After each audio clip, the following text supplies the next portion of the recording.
Welcome to MATÉ Talk. A pleasure to be before you all.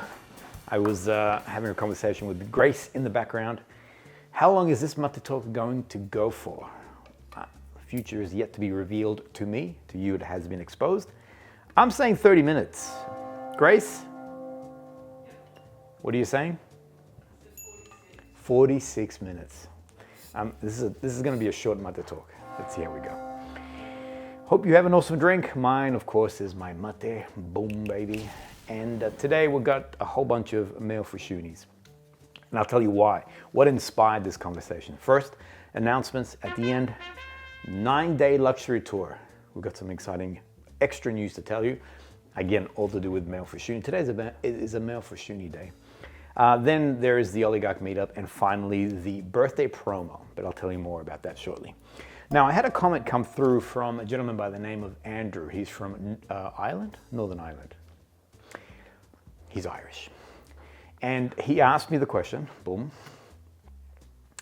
3 fragrances that I would recommend for a man who's new to Meo Fusciuni. All right, so I said to Andrew, I'm gonna do one better. I'm gonna give him 4, and I'll throw in a curveball, a 5th one for fun, okay? The good news is this, and Meo Fusciuni very much falls into this category. These are fragrances, so forget whether this is for a man or a woman or anything of that nature.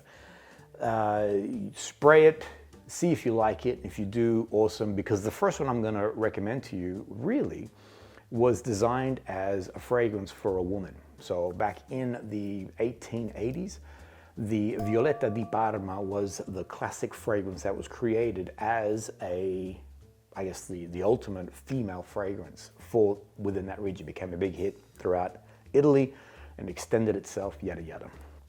So the first one that I would put to you, actually I've mixed things up. I've mixed things up. I'm gonna do Viole Nere first.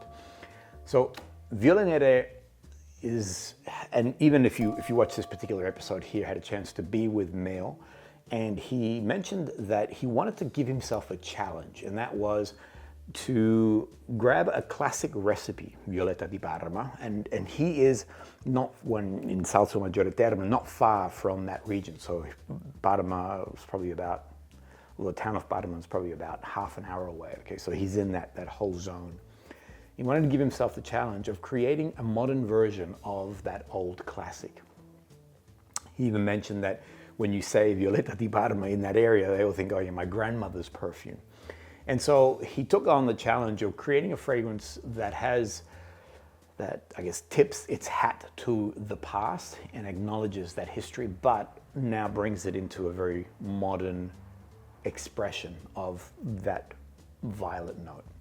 And let me just say, he's knocked it out of the park, because if you watch this video here, boom, when I had a chance to catch up with Mel when we were in Cannes together, he mentioned that he had just won the Accademia del Profumo, which is a massive national award in Italy, so a prestigious award, and Viole Nere won for Best Artistic Niche Perfume. So this is a fragrance, I would recommend it to, and I said it in the video, I recommend it to everybody. The truth is this, if you are new to niche, maybe just hang tight on this. I put something before Viole Nere. Yeah, but I would say like a semi-pro onwards, definitely Viole Nere is absolutely gorgeous and very easy. Fragrance that a man can enjoy and also a woman can enjoy. I've got it right here. I could be smelling it the whole time. I'm covered in Meo Fusciuni fragrances, but Viole Nere really brings itself forward. It has this beautiful blend between the violet and also this iris, but very powdery, but not lipstick. Sometimes people think iris, they think there's very lipstick makeup stuff. Not that at all. It's more of a gentle, it's like a pillow. It's very soft, very cloud-like, very gentle, very delicate, but it has some real strength to the fragrance. It will project like crazy, has massive room filler. It's a fragrance that will last all day long. And then he does the male touch. So it opens up with, it has this sort of a sweet black currant note, a little bit of rum notes or something to that sort of enticement to it. It does go into a beautiful powdery violet and iris. And then when it settles down, it does go into much more, there are more sort of heavier notes that Meo loves to play with, vetiver, patchouli, things of that nature. It never goes into any level of deep heaviness. It always remains a very floral, very powdery fragrance, but not feminine. So it's not overtly like a man, as I said, a man can comfortably wear this without feeling like he's putting on a female fragrance, basically. It's really, really, really exceptional. So massive recommendation, beautiful evolution. If you're brand new to Meo Fusciuni, then I would recommend to you Viole Nere. If you want to know more about it, please check out these other videos. We go into a lot more detail. And I experienced this even before it was released. This video here details that.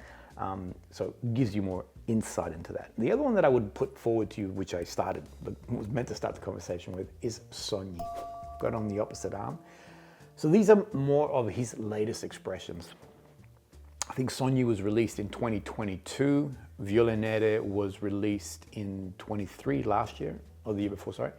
And when you experience these two, you will see how much he has developed as, I mean, and I say this with, because I'm not a perfumer, so I'm in no way am I critiquing the work, but you can see the difference from his earlier work versus these new expressions. And I'm going to talk about two earlier works that he's got that I would recommend to you.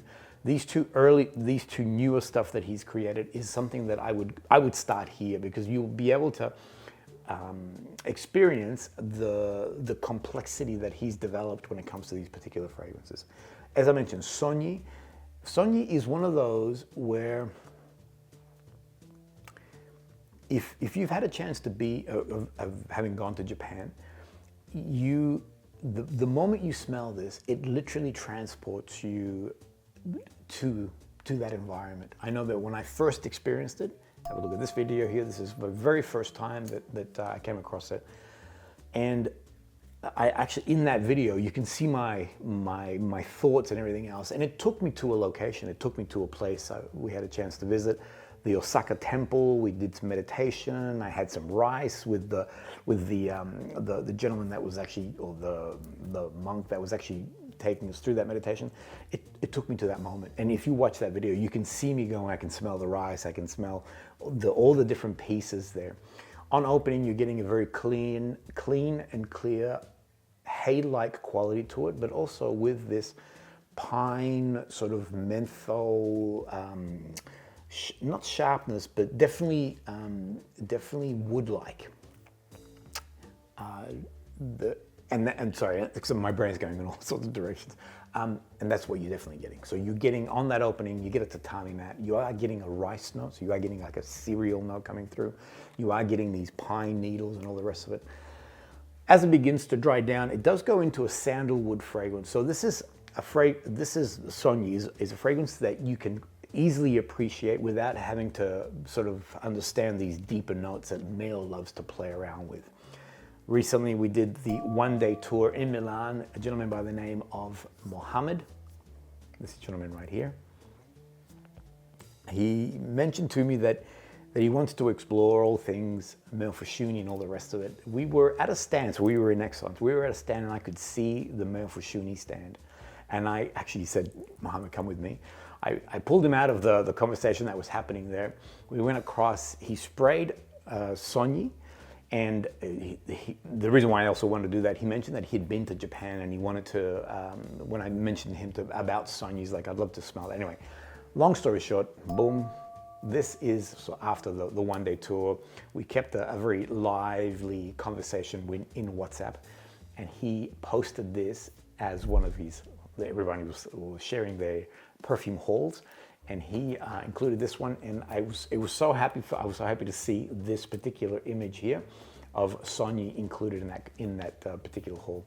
So you can see that this is a fragrance that will instantly, it's instantly alluring. It grabs you very quickly. It's a fragrance that you can understand super clear, and if you have been to Japan, I promise you it will take you to that location, and you feel like you're in that environment. Boom. Okay, let me have a little drink, because my brain's going, you're not doing a good job. You're terrible at this. I'm trying. I'm trying.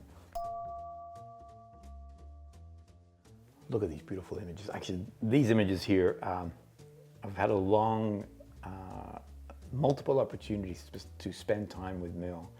And yeah, just love being in his company and love the energy that he has, love the way that he creates fragrances. You can actually feel an extension of him in his creations. And it is a pleasure also.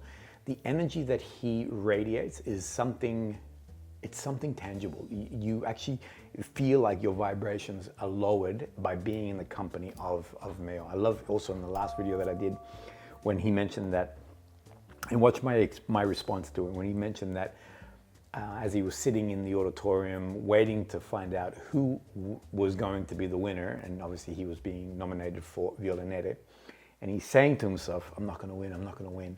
And when he heard his name being called out, he said that I cried. And I just like, I'm like, it's so Meo. It is so, yeah. And it's, there is sincerity in his comments. Have a look at all the other past videos or episodes that I've created alongside Meo, and you'll see the energy and the type of person that he is. Anyway. So those two are his earlier works. Big recommendation in that you will note the complexity of these fragrances, where they begin, how they evolve, how they wear, the projection, the potency that they have, just gorgeous. All right, so I still believe in his older work, where he began, and he is self-taught in the sense of he was always a naturalist or a botanist, or he was always very much into nature and things from a natural point of view. He was always in also as a chemist, so that's what he was doing from a professional point of view. He once made the decision, and if I'm not mistaken, he was in Istanbul when this sort of epiphany came to him, and he thought, you know, this is when he was just a regular chemist. He's like, what am I doing with myself? I want to change my life. And it was here in Istanbul that he went bump and he went, I'm going to become a perfumer. So you can see his earlier works where he started, and you can actually see the evolution of his creativity, of his imagination, of his skill as a perfumer. It's actually quite impressive to see to experience this evolution. One that I would put forward to you, which I absolutely love, it is one of his earlier works. It was released in 2012, and it's Notturno. Notturno means night. Just before I started, I jumped on Fragrantica. I was like curious to see what people think of Notturno. And one of the things that I saw quite regularly is that it doesn't last. They're saying all the sillage projection is very small.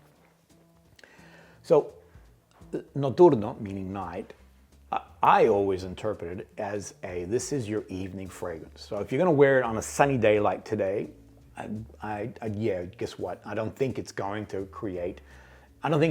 for a day like today. So today is Sogni. Today is definitely Viole Nere style of day. So it's sunny, spring-like here, even though it's not spring. It's meant to be autumn in Melbourne. So Notturno I use it as an evening fragrance, as a going out fragrance. On opening, you're getting this beautiful balance between a rum and a pineapple note. And the rum comes out very alcoholic-like. And I think it's also a mixture of the alcohol in the fragrance. You get this really sharp alcohol burst, including that rum note, which really comes out quite aggressive. I feel it really sort of steps out. Give it about 30 minutes or so, it begins to settle. And then it goes into more of a slightly deeper, not into darkness, not into night necessarily, but it does go a little bit deeper. And I know that it does have some more animalic notes, incense and leather and birch tar and things of that nature. What I do love about this fragrance is as an evening going out fragrance, so no matter what time of day, so it could be winter or it could be a summer evening, Notturno works amazing. It's perfect for it. It's built for the night. Then probably about an hour or an hour and a half, the rum note, and I don't know how this happens, and it's almost to the point where I'm like, am I imagining this? But I'll tell you that I don't believe I am. The rum note and that pineapple note seems to come back. You get a return to the sweetness of the fruit And you get that boozy element again, it comes back again. So this is one that I wear of an evening, as I mentioned. On opening, as I spray it, as I go out, Sandra, my wife, she's like, beautiful, that smells amazing. What is that? You know, it's boozy, I can smell fruits and blah, blah, blah. So it's not like the pineapple goes, ta-da. It's not like an Aventus or anything like that nature. There's a fruity touch to it, very boozy. As we're going through the evening, and this happened recently, what are you wearing? That smells kind of unusual. And I'm like, sweetheart, I haven't had like in my satchel a spray of something else. So I'm like, it's Notturno. At the end of the evening, as Sandra's close, she's like, well, that's beautiful. That's a beautiful, boozy, sweet fragrance that you're wearing. So for some reason, that boozy rum, that pineapple note, does come back. The more animalics seem to settle down better. And on skin, yes, it doesn't have massive projections. It's not a room filler. But I think it's, again, the way that I thought that it was constructed, it's a welcome to the evening, here we go. And then as the evening then ends, 5 hours later or whatever it may be, it's now more of a close, intimate fragrance with the person that you're with. It's not meant to be, you know, let everybody know that you're still wearing this thing. I think Notturno is gorgeous. So if back to Andrew, if you want to know a good fragrance to start off with, this one could probably be a little bit more on that masculine leaning side. So it's not one that Sandra would wear, but I'd recommend it to you. Notturno is a winner. Sandra does wear Viole Nere, so so ladies who are interested, and Sogni, I tend to wear Sogni, no, but Grace, my editor, she also loves Sogni, so comfortably. Those other two, definitely. Notturno, I seem to be the guy that wears it. All right, last one. Boom. Have a look at this photo. It's very warm today, by the way. I can feel sweat coming on my, yes, I'm glistening. All right, so this photo here. I am the Lord of the train. What does that even mean? So the story is, actually, you know what I'm gonna do? Because in case people go, oh, I hate your stories. Forget about it, my stories are cool. If you don't want to hear the story, then I'll put a little, story has now ended, and we'll go straight into the next fragrance. I won't reveal it just yet. So we were in Milan, and we had gone over to Salso Maggiore Terme to film with Meo. Had an awesome time together. The next day, so we went back to Milan now. The next day, we were going off to Paris because this is to prepare for the tour that we were doing in 2023, the France Fragrance Tour. I made the booking, and on the booking, it said Milano to Paris. I'm like, bada bing, Milano Centrale, that's where the train station is. I'm gonna book an apartment across the road so that in the morning, because it was an early, we had to get, I think the train was leaving at 6 o'clock. And so I thought, you know what? I'm just going to walk across because taxi bill, that's pain. Let me just say that the place I stayed at, I failed badly. I went for the cheapest joint, and all night long, Sandra didn't sleep. I slept like a baby. The next morning, Sandra wakes up and she was like super nervy because she thought someone was trying to open the door. Anyway, so we walk across to Milano Centrale, which was just there because that's why I booked it. So smart, I'm a clever guy. I get to the actual station. I forgot what's the station called? Anyway, this name here.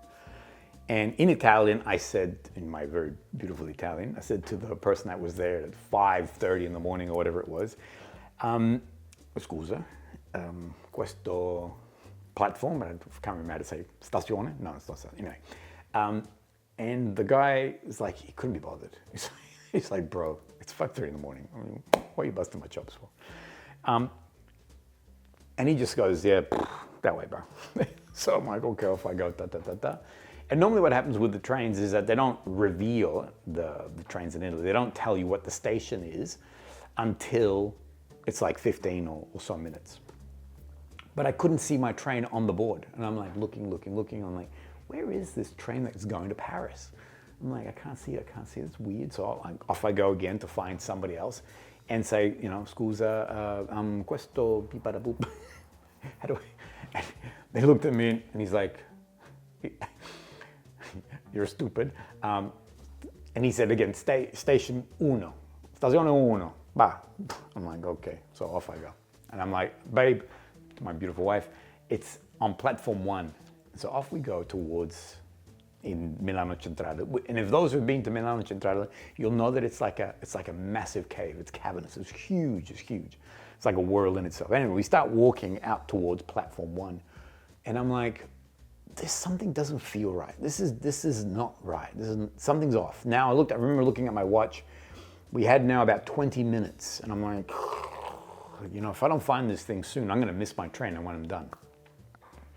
I see a young lady walking past and I walk up to her and I say, scusa, parli inglese, non parli italiano, scusa, blah, blah, blah. And she goes to me, oh, a little bit. I'm like, I'll work with a little bit.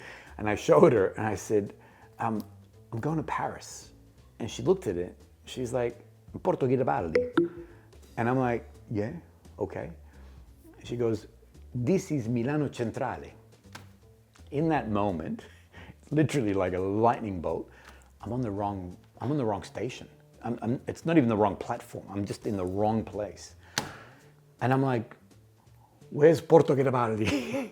She goes, oh, it's 15 minutes by car. I said to Sandra, and thank my wife that if I said to her, she's awesome when it comes to when we travel together. So if I say to her, sweetheart, we got to run now, she won't go, why are we running? I thought we were here early, dictador. She just starts running on me. Anyway, I come up to Sandra and I'm like, we got to get out of here. We're in the wrong place. Anyway, we just hiked it out of there. We start running towards the taxi, get into the taxi, we run across the taxi. Normally Italian taxi drivers are awesome because they'll zip, zap, zoop. This guy was like, baby, I'm obeying all the rules. I'm gonna stop. Even when it's not even red, I'm gonna slow down because it's gonna go red. Anyway, we managed to get there. And the original guy was right. It was platform 1, but on a different station. So we are running. We get to this platform. I literally throw in the luggage. True story, Sandra, and the doors close. And in that moment, I just said to Sandra, I gave her my phone. I said, take a photo of me because right now I am the Lord of the train. And what was I wearing? Very long story. Little song. That morning I thought, you know what? I'm not gonna have time to get myself a proper breakfast or anything of that nature. So I'm gonna wear a vibrant coffee fragrance, something that has this aromatic brightness, this happiness, this, you know, makes you feel good.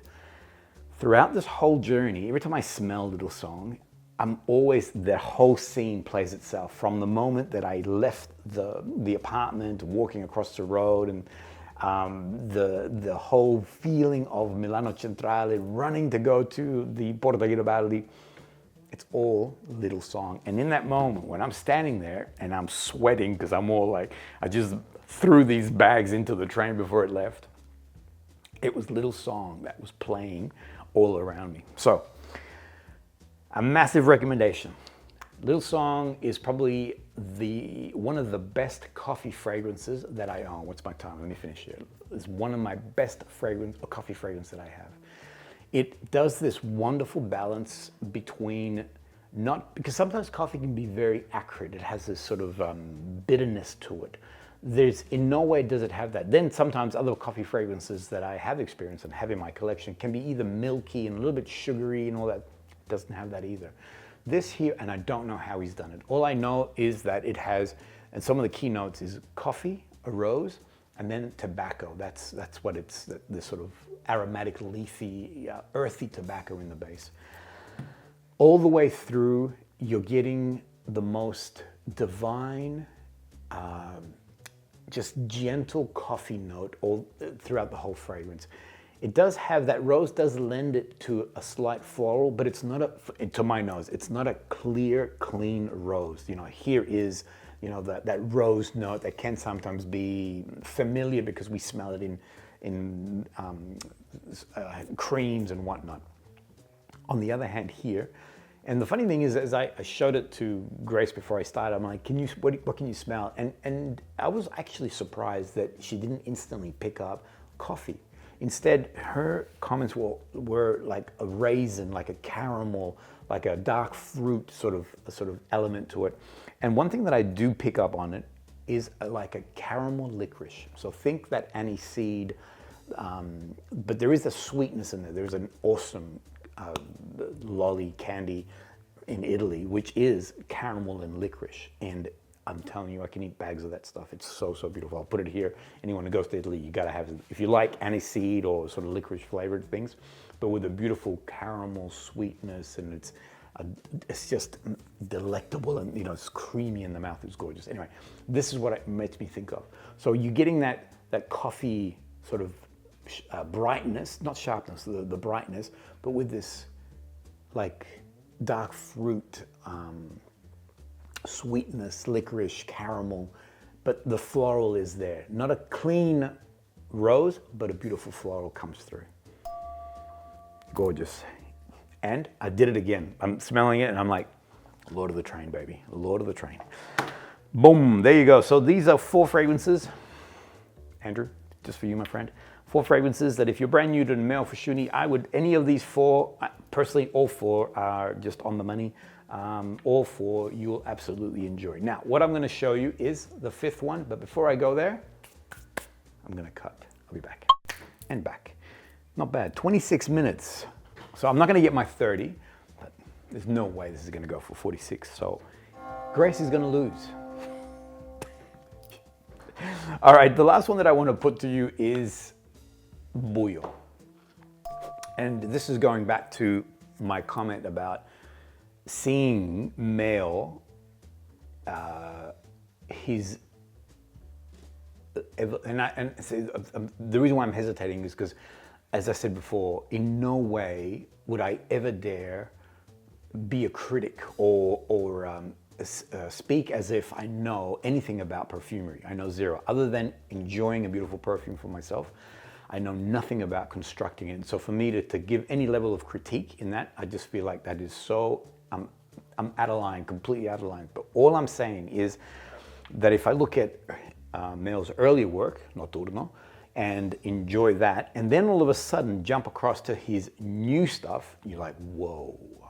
You can tell it's by the same hand, all right? So you can tell that this is orchestrated by Meo, but we are in a different place. And even like its presence and its potency and its evolution and the story that it now tells, oh, my goodness gracious, you can see this evolution, this joy. Have a look at that video again, and I don't feel like I'm out of the line by saying what I'm saying. Even Meo, in this, as we were doing this interview, he mentioned that he has to, that for himself, he has to challenge himself to do new things, to do hard things, to do things that he's never really experimented with before. I remember one time when I went to Salso Maggiore Terme to film, off camera we were chatting, and he talked about how complex and how hard it is for him to work with florals, because his natural instinct is to work with these heavier notes, the vetivers and the smokiness and leathers and things like that. Whereas all of a sudden to play with florals and allow those florals to properly sing, he was like, this is hard work. And the truth is, I actually think that's exciting, because it's always one thing that I say, and Grace is my witness. Recently I had this conversation with her that she creates really, really beautiful work. And recently I said to her, look, I love what you've done here, this beautiful, this creation. I call it a beautiful bowl, a museum piece. I said, I want you to grab that bowl and I want you to smash it. And we're done with that. So now let's rethink how we approach a new piece that we want to create. And this is, again, off camera, this is what Meo and I were talking about, that you want to experience new things, that you want to challenge yourself, do hard things. Anyway, I would recommend to you Buio. Andrew, not for you just yet. So this is now, you're going into a 5-star general, supreme leader. Buio is your sweetheart. And if I could create, what is it? Think of a marriage between Terroni, Orto Parisi, and Cuyo.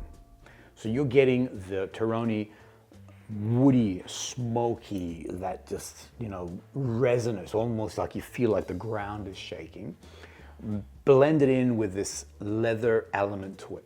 However, if you were to mix Terroni and Cuyo, but a boom, boom, boom, baby, you they'd have to wake you, pa, pa, pa, Lazarus style, because it'd be just way, way too much. Whereas here, and if you look at that video again, Meo mentions that he is moving away from darkness. And this is his final chapter in that darkness conversation. And Buio is, the translation is darkness. And when it first opens, actually I sprayed it earlier, I'm going to spray it again. I want to do it for you guys. No, little song. All right, here we go. Boom. Big recommendation, everybody. Just in the air. It's, think of being inside a wooden, so think of like a concave, I don't know why concave's in my brain, but concave wooden structure that's been there for a while, that's used as a smokehouse. And you're smelling almost herbs and the earth. There's no cement anywhere. This is like, not necessarily primitive, but definitely very rustic.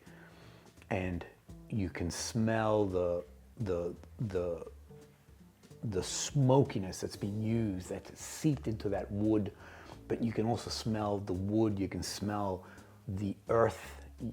It has this boom, this heaviness, this, almost sacredness. It starts off very, very potent. It has a real, and what he said, and this again, so if you watch that video, you'll see the conversation we had on camera, but off camera, he was saying to me that he wanted to let everybody know for the last time what darkness means to him. I'm not going to go into detail because there's a lot of conversations I've had with Meo off camera, which are very personal to him. He's had, and you can see from the man that he's very deep in his emotions. He's very connected to the way he feels, and also you can sense that from him. And so he wants to translate a lot of that darkness, that loneliness that he felt as a younger person, into what he's doing. So here, what he's saying is that he wants his last goodbye to darkness, and the image that is in the box, or on the box, sorry, is this chair, chair that is alone essentially in a very large, empty room, but then there's this sharp light coming into it, almost to the point of overexposing that particular chair. And the symbology is that we're going from darkness into light. His new chapter is all about lightness. I've already had a chance to smell his new fragrance. I'm not under contract, but he told me not to say a thing. So here's the point, I just instinctively grabbed it and I sprayed it. And he's like, I'm gonna have to chop your hand off. And I'm like, and Federica, she looked at me like, yo, you're not allowed to do that. And I'm like, oh, I'm sorry, I'm so sorry. I promise I will tell nobody. So if you look at his Instagram, you can see already the tease of what's gonna be coming down the line, but he's changing his rhythm again. So for me, as a bookend, everybody needs Buio, but first start with these other ones here so you get an understanding of how Meo uses and plays with notes. I would even start on his earlier ones and migrate through, but yeah, anyways, but if you want to like enjoy, then Viole Nere and Sogni are two awesome fragrances, but honestly, this is gorgeous. As it dries down, it does go lighter. So that heaviness that you feel at the beginning begins, and it's a wonder on how this is done. I have no idea, but as it begins to dry down, it does go more ambery and leather-like. So that smokiness comes right back, and you're not detecting that, or not as strong as you were on that opening. I'm still too early in the piece. It's still very leathery and smoky, but it does dry down. It actually goes a beautiful amber. It's almost like a leathery amber fragrance with spicy notes. So there are some beautiful spices that are coming through.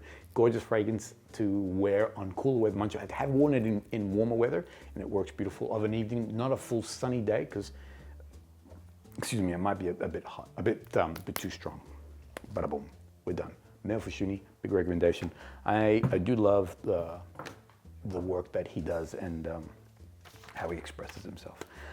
Let me move on. All right, so if you were here just for the review, discussion on all things Meo Fusciuni fragrances, thank you for your time. I appreciate you coming by.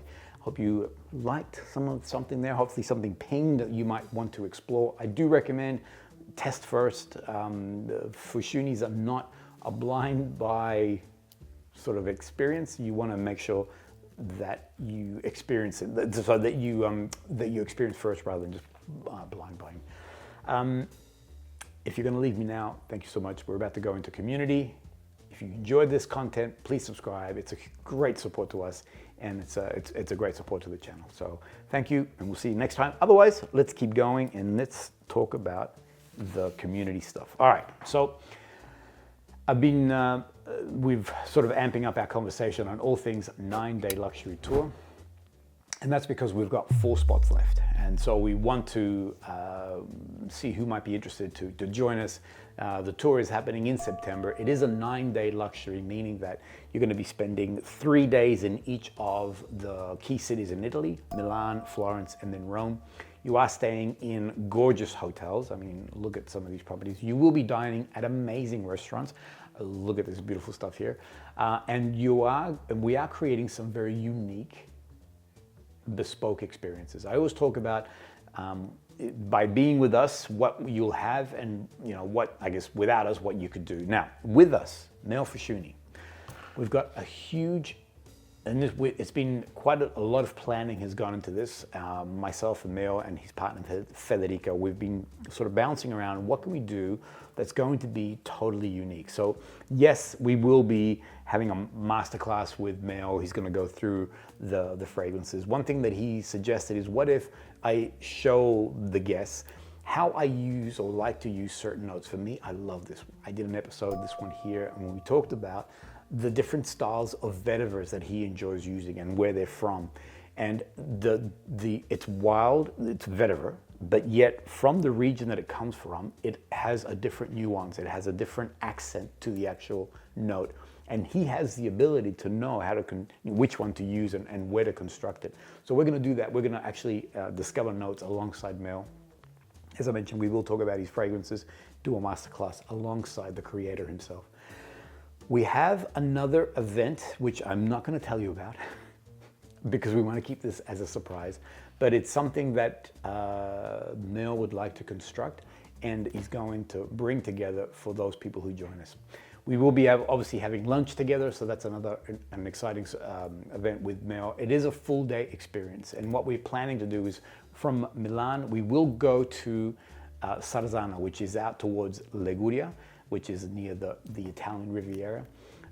We're actually doing a whole private transfer, so the whole experience, this whole experience with Meo is a full day event. And it's going to be about really slowing things down and enjoying time with him rather than signing a couple bottles and we're done. So it's a full day experience alongside Meo. If you want to know more, just DM me, ask me any questions that you might have. I'm more than happy to answer that. At the end of this video, I will, this new production has just dropped, promoting all things and what will happen over the 9 days. But if you want to know more, just let me know. Otherwise, watch the video at the end. Bada boom. Okay, let me move on. And last 2 things. One, the Oillataguerre meetup is happening on the 12th of April. There's a big announcement. If you're able to come along, please join us. If you haven't heard already, I'm not going to say anything because I don't know if it's my place, but big announcement, boom, come along, 12th of April. It's going to be absolutely awesome. A lot of people are coming along. Bring along fragrances that you love. I'm happy to bring along, so I am bringing along, I've already had some requests for the Lab Salute, what I mentioned last week. And if you want me to bring Buio so you can check it out, Max, this is one for you, brother. I know you're going to love this one. Last thing, and this has actually got a lot of traction, which is super exciting. And that is that we've got this promo happening. Someone has the chance across the world to win this collector's item 10th anniversary Le Mar Noir. This is gorgeous by KAJAL. It's a 30 ml bottle. All you got to do is put in happy birthday, a star, and you'll go into the running. The good news is this: if you are a member of the channel, you'll get double entry. All right, so all you have to do is be a subscriber. You'll get an instant, as long as you do those things, you'll get an entry into the actual promo. But if you're a member of the channel, you get double and you get more presents on that wheel. To become a member, all you got to do is $4, and that $4 also buys you access to the NFC Discord. Great conversation, incredible lively place. If you love all things niche perfumery, then yeah, this is an awesome group of people all talking about things that they love and enjoy. Boom, and we're done. What did I do? Actually, time here. Who won, me or Grace? I think Grace won. All right, everyone. See you guys all on the next Monday Talk. Whoop. Done. So that was 14 on top of the 26, so that's 30, 40 minutes. You won. You got a pay rise. Son of a...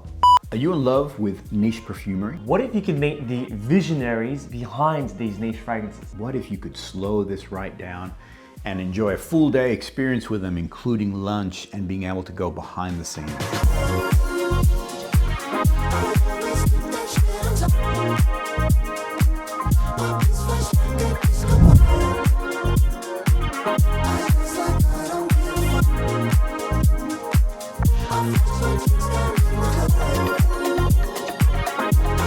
KAJAL Fragrance Tours is the world's first tour company where we specialize putting on unique perfume experiences. This is about slowing things down and enjoying time with the perfume creators, with the perfumers, and those favorite brands that you love. Past 2 years, we've been enjoying France. This year, it's all about Italy. This is going to be a 9-day luxury tour where we're going to take you to Milan, Florence, and Rome. It's about experiencing the tastemakers in each of those cities and enjoying time with those creators. All of the brands coming on board, they're wanting to put on a show for you guys. We are going to Meo Fusciuni's new temple.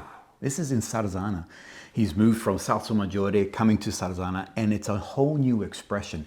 We will be the first in the world to experience this. We have purposely created these as bespoke, small group tours. With now only the last 4 seats being available. A common question is, where am I going to stay? I'm happy to advise that we have hand-selected each of the hotels in the 3 cities. These are amazing luxury properties.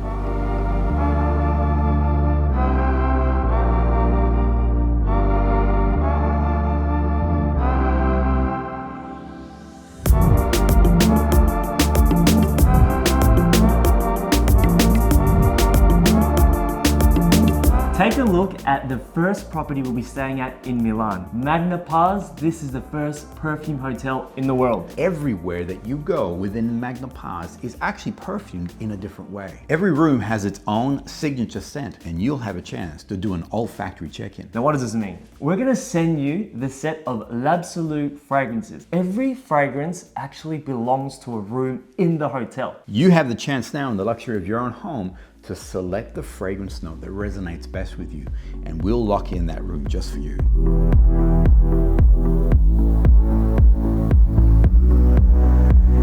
Now dining, where will we be eating at throughout the tour?